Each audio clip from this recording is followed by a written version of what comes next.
بسم الله الرحمن الرحيم. اللهم صل وسلم على رسول الله. أول شيء، ظهوري في هذا المكان لا يعنيني أفضل من أحد في شيء، وأنا متأكد أنه إذا ما كنتوا كلكم فالأغلبية أفضل مني ومتميزين أكثر مني، ولكن في شيء أنا أتحداكم فيه جميعا، وأنا تميزت فيه، ويا رب ما يصير على أحد منكم، اللي هو هذا الكرسي اللي أنا جالس عليه.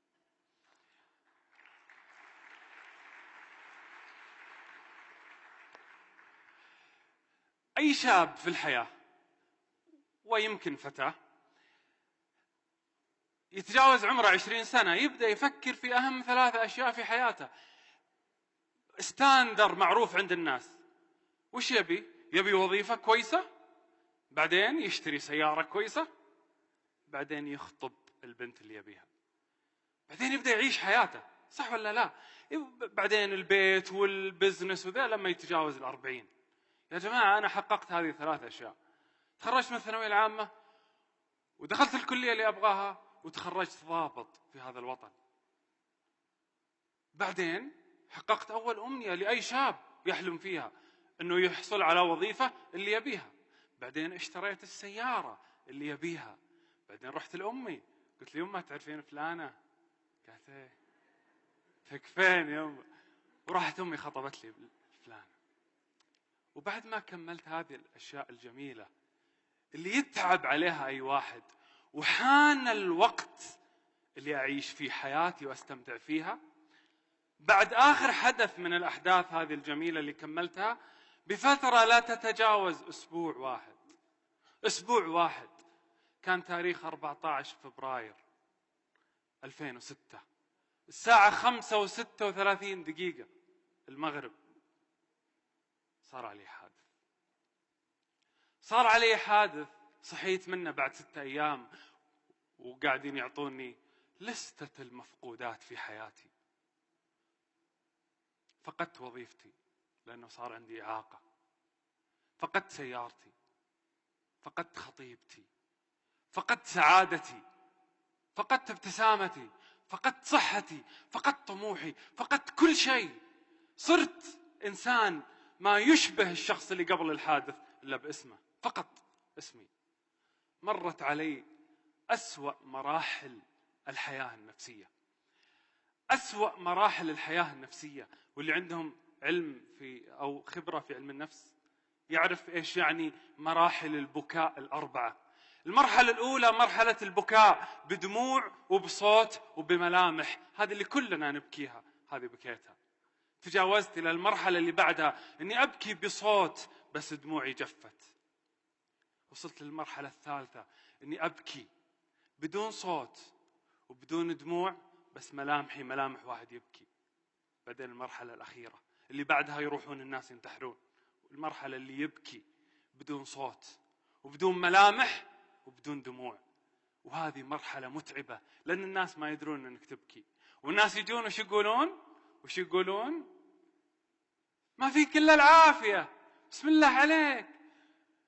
وشلون أثبت لكم أنه أنا ما فيني عافية؟ متكسر 11 كسر في جسمي، فاقد كل هذه الأشياء، وتقولوا لي ما فيك إلا أنا. وشلون أثبت لك الحين أنه أنا ما فيني عافية؟ ليش تدخل علي تبتسم وتضحك كذا وتقول لي: يا ابن الحلال والله سمعت عنك أنه صار لك حادث، توقعت أسوأ من كذا. وش أسوأ من كذا؟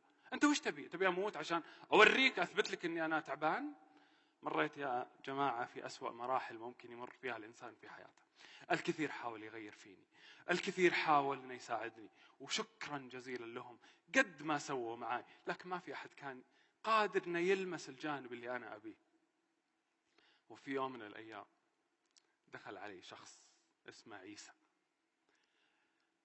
عيسى، شخص من المرضى الموجودين في القسم، وكان مصاب قبلي وأقدم مني، كان قبل إصابتي ب3 سنوات هو. فدخل علي هذا الشخص، لا سلم ولا تكلم، سمع أنه محمد الشريف حالته النفسية تعبانة وأنه يبكي وحزين ويطرد الناس بالغرفة، فقال: خلوه علي أنا أوريكم فيه. فدخل وكان يمشي على عكاز إلين وصل عندي على السرير، وصار يقول لي: تبكي؟ الرجال ما يبكي، هذا مو المفيد. بعدين قال لي: يا محمد، أنا دخل علي الدكتور قبل 4 سنوات وتو حادثي صاير لي، وعندي إعاقة كاملة، وطايح على سرير، ويقول لي الدكتور في أحد من أهلك هنا؟ قلت له ليش يا دكتور؟ قال نعلمه شلون يأكلك ويشربك ويقضي حاجتك. قلت له ليش أنا يا دكتور؟ قال لا، أنت هذه حالتك لين تموت، ما راح تتحرك ولا راح توقف. وشوف الحين، شوف كيف أوقف، وشوف كيف أمشي، وكلام الدكتور كان كلام. والله يا جماعة إن في هذه الحالة أني تحولت إلى طفل يضحك مع يبكي في نفس الوقت. أول ابتسامة دخلت عيسى كانت بعد حادثي بسنتين تقريبا، وجهي طول السنتين طايح. يوم جيت أبغى أبتسم يا جماعة عضلات وجهي تتقطع، ماني قادر أبتسم، طايحة تحت. أحاول أبتسم بكل قوة لحد ما طلعت الابتسامة، راح تركني وراح عيسى، تركني وراح. في حالة مختلفة تماما رجعت محمد اللي قبل الحادث، الضابط القوي اللي عنده طموح، اللي يبغى يسوي شيء لنفسه. طلعت أول شيء من المستشفى، بدأت أتمرن، بدأت أتعالج، بدأت صح أني ما قاعد أشوف هذاك التحسن، لكن الحالة النفسية كويسة. أبغى أسلك أي مسلك أثبت للناس أنه محمد موجود، فقد شيء بس وراح يواصل مسيرة نجاحه، مسيرة قوته، مسيرة إلهامه للناس بفضل الله سبحانه وتعالى.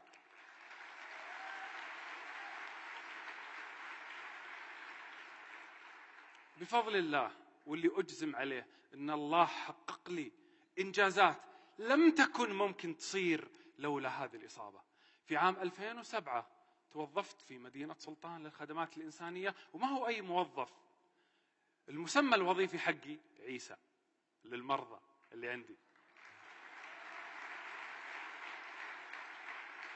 في عام 2008 أنشأت برنامج مهارات استخدام الكرسي المتحرك، البرنامج الجديد من نوعه.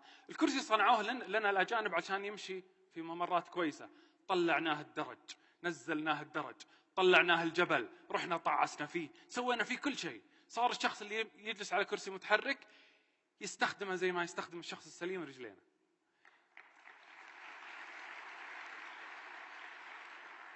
في عام 2009 كرمت من الأمير سلطان رحمة الله عليه، لأنه شاف الإنجازات اللي قاعدة تصير في المرضى اللي كانوا يتعالجون عندنا بفضل الله سبحانه وتعالى، ثم بفضل الشيء اللي أنا قاعد أسويه معاهم، وهذا شغلي وما لي فضل فيه.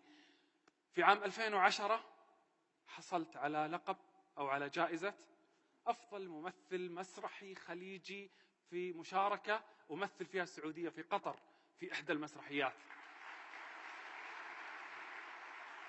في عام 2011 كنت أول شخص في الشرق الأوسط جالس على كرسي متحرك يحصل على رخصة الطيران. أنا طيار.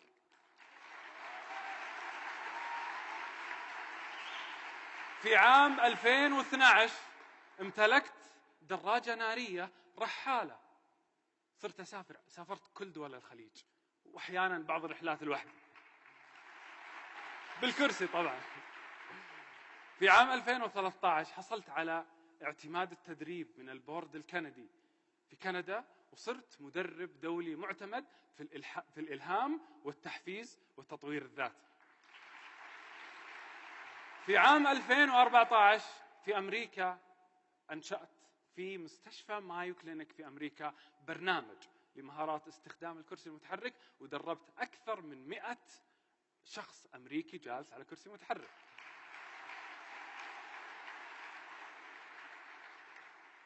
في عام 2015 وكان بفضل الله سبحانه وتعالى يمكن اللي تحدثت عنه المقدمة الرائعة قبل شوي اللي هي جائزة الإصرار، فحصلت على لقب الشخص الأكثر إصرارا في المملكة العربية السعودية من بين أكثر من 11,000 منافس.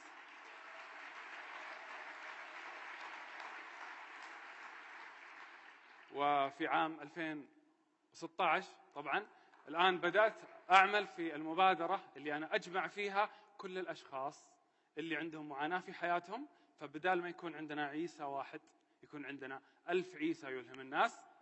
وفي عام 2017 أنا الآن أقف أمامكم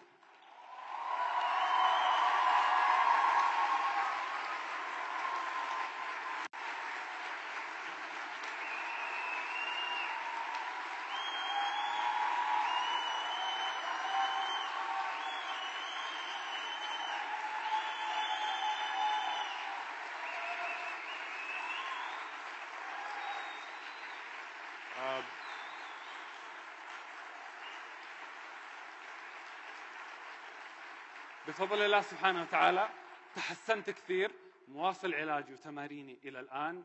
وآخر شيء بقوله، يمكن هذه الجزئية تخص أخواتنا النساء، خطيبتي قبل الحادث هي أم عيالي الآن بفضل الله.